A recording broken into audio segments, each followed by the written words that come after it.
आपकी न्यूज 24 सच का सामना जोश के साथ। सिकंदराव पहुंचे, राकेश टिकैत किसानों को किया संबोधित। नगर पालिका क्रीड़ा स्थल में सुरक्षा व्यवस्थाओं को लेकर एसडीएम धर्मेंद्र चौहान, सीओ श्यामवीर सिंह, कोतवाली प्रभारी अरविंद कुमार राठी पुलिस फोर्स के साथ मौजूद रहे।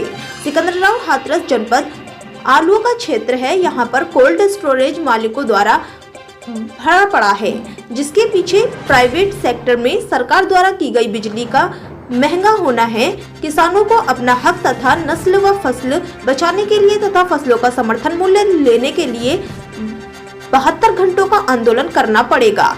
जब से किसानों ने आंदोलन करना खत्म किया है, उसी दिन से सरकार द्वारा उनका शोषण करना शुरू कर दिया गया है। सरकार चंद पूंजीपतियों को लाभ पहुंचाने के लिए किसानों की जमीनों को हाईवे के नाम पर तथा प्राइवेट सेक्टर में बिजली सहित अन्य विभाग देकर कार्य कर रही है, जिसको लेकर आगरा सहित अन्य स्थानों पर लोगों को महंगी बिजली मिल रही है। उत्तरकाशी नगर पालिका क्रीड़ा स्थल में आयोजित भारतीय किसान यूनियन की महापंचायत में मौजूद सैकड़ों किसानों को संबोधित करते हुए भारतीय किसान यूनियन के राष्ट्रीय प्रवक्ता चौधरी राकेश टिकैत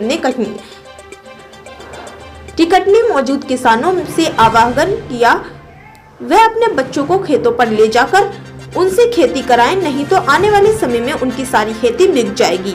राकेश टिकैत ने केंद्र सरकार पर हमला बोलते हुए कहा कि ये सरकार बहुत ही तानाशाह है और छोटे मोटे आंदोलनों पर झुकने वाली नहीं, जिसके लिए हमको एकजुट होकर किसान हित में आंदोलन करने होंगे, तभी हमको हमारी फसलों का सही समर्थन मूल्य मिल सकेगा।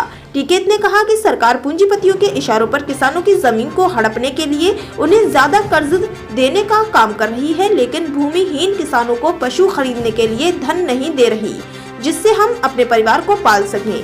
अंत में राकेश टिकैत ने एसडीएम को किसानों की समस्या को लेकर 6 सूत्रीय ज्ञापन सौंपा। किसानों की महापंचायत को यूनियन के प्रदेश अध्यक्ष राजपाल सिंह शर्मा, उपाध्यक्ष मलखान सिंह, जिला अध्यक्ष सत्येंद्र पाठक सहित अलीगढ़, मथुरा, एटा, कासगंज आदि स्थानों के जिला अध्यक्षों तथा अन्य पदाधिकारियों ने भी संबोधित किया। सिकंदराव से हमारे सहयोगी फैजान भारती की रिपोर्ट। वहाँ पे भी कुछ क्षेत्र में बिजली को प्राइवेट करा गया है। ये एक बड़ी साजिश है इस देश में पूंजीपतियों को बढ़ावा देना। किसान की जमीन को कैसे छीनते हैं, उसमें खंभा लगा देंगे बीच में, उसमें सड़क निकाल देंगे। किसान की जमीन तो ऐसे मान देंगे जैसे फ्री में है। आप किसी व्यापारी की जमीन में उसकी दीवार पे सिर्फ एक पेंट या पोस्टर लगा कर दिखा दो, उसी पे ही मुकदमा दर्ज है।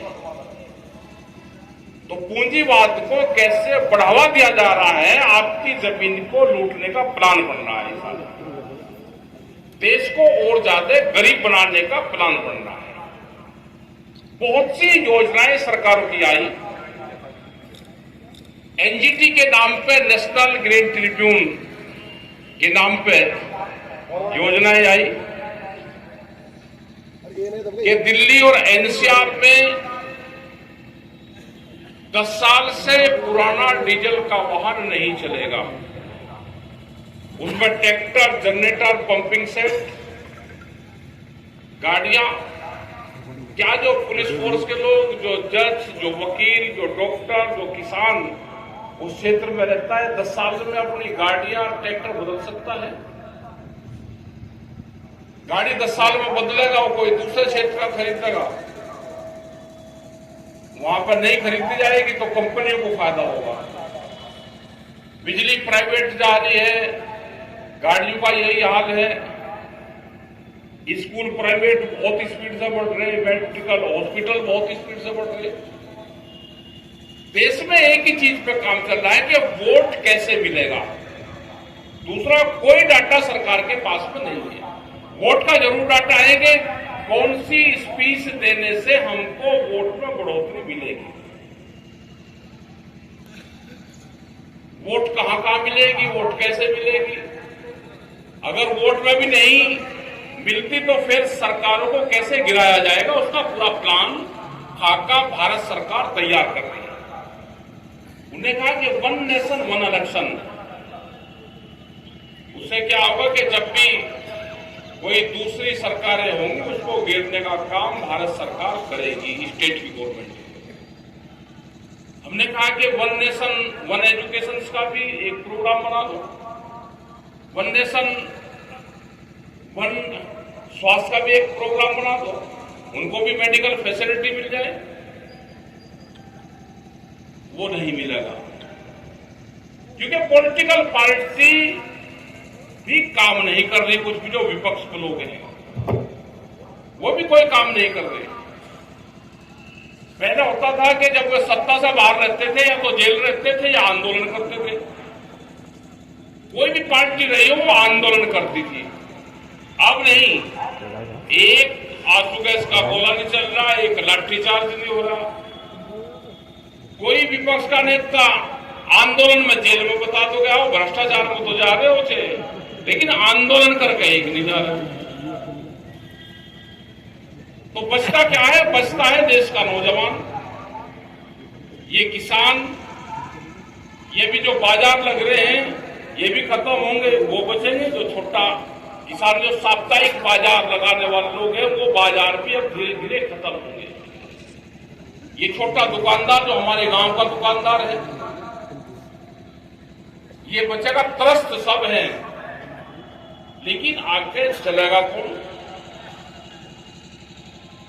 अगर इसी स्पीड से सरकारों की योजनाएं चलती रही तो देश में तो बिहार की तरह पूरे देश में लेबर कंट्री देश बनेगा, जिस देश में लेबर रहती है। यही सरकारों का प्लान है। अपने आंदोलन आपको मजबूत करने पड़ेंगे। ये सरकार वोट टाइट उससे मानेगी, ऐसे नहीं मानेगी हल्के फुल्के में। जो सरकार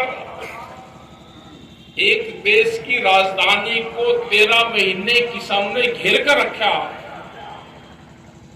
उससे काबू नहीं आई, तो एमएसपी गारंटी कानून के लिए उससे भी बड़ा आंदोलन करना पड़ेगा। अगर अपनी जमीनें बचानी है, फसल और नस्ल की लड़ाई है, अगर ये बचानी है तो बड़े आंदोलन की तरफ जाना पड़ेगा। जैसे हमारे महापुरुष जेलों में रहे, एक पीढ़ी को आंदोलन का रास्ता अख्तियार करना पड़ेगा। जिस तरह से कैमरा और कलम पे बंदूक का पहरा है, कैमरा और कलम पे बंदूक का पहरा है, रोटी तिजोरी में बंद होंगी, भूख के आधार पर देश में रोटियों की कीमतें तय होंगी। ये चाहते हैं कि रोटी भी सरकार ही दे, और फिर कहेंगे आप हमको वोट दे, तो हम रोटी तो आपको दे ही रहे। जब ये जमीन उनके हाथ में चली जाएगी तो बाजार में अनाज के उसकी कीमतें क्या रहेगी, उसका अंदाजा अभी देश की जनता ने नहीं लगाया। आप देखोगे बहुत स्पीड से जमीनें आपकी खरीदी जा रही है। जिसके पास में जमीन वो कर्जदार, व्यापारी जो बड़े बड़े लोग हैं वे जमीन खरीद रहे, कहां से पैसा लेकर आ रहे? ये एक बड़ी प्लान बनी हुई है कि किसान की जमीन जो इसके पास में 50, 60, 70 साल से हमारे पास में जमीन आई, उस जमीन को दोबारा फिर उन्हीं जमींदारों के पास में वो जमीन चल जाए, उन रजवाड़ों के पास में जमीन चल जाए। वे रजवाड़े तो खत्म हो गए, लेकिन जो नए कंपनी के रजवाड़े आए हैं उनके पास में देश के किसान की जमीन चली जाए। 8 मिनट भी हो गई। क्योंकि इंडस्ट्रीज के लिए लेबर चाहिए, तो लेबर एक्ट में संशोधन करा।